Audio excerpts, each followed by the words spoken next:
येत्या 24 तारखेला होणाऱ्या पालिका निवडणुकीच्या प्रचारासाठी आता अवघे काही तास उरले आहेत। मालेगाव, भिवंडी आणि पनवेल या तिन्ही शहरांमध्ये उन्हातान्हाची पर्वा न करता जास्तीत जास्त लोकांपर्यंत पोहोचण्याचा उमेदवार प्रयत्न करतायत।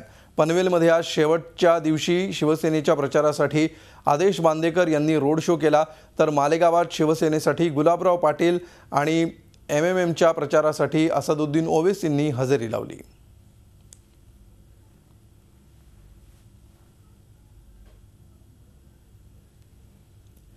मालेगाव महापालिका निवडणुकीचा प्रचार आज संपतोय। सर्व पक्षांनी प्रचाराचा धुरळा उडवलाय। एमआयएमच्या उमेदवारांना निवडून दिल्यास हैदराबादच्या धर्तीवर मालेगावचा विकास करू असं आश्वासन यावेळी एमआयएमचे खासदार असदुद्दीन ओवेसी यांनी दिलंय।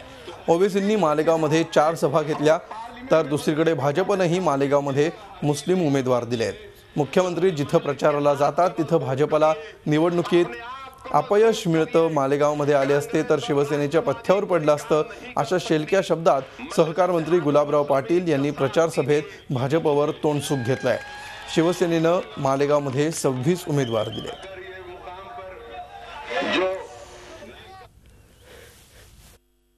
जहां कहीं भी मुसलमान या दलित बसता है उन तमाम बस्तियां दूसरे इलाकों से 20-25 साल पीछे नजर आती है।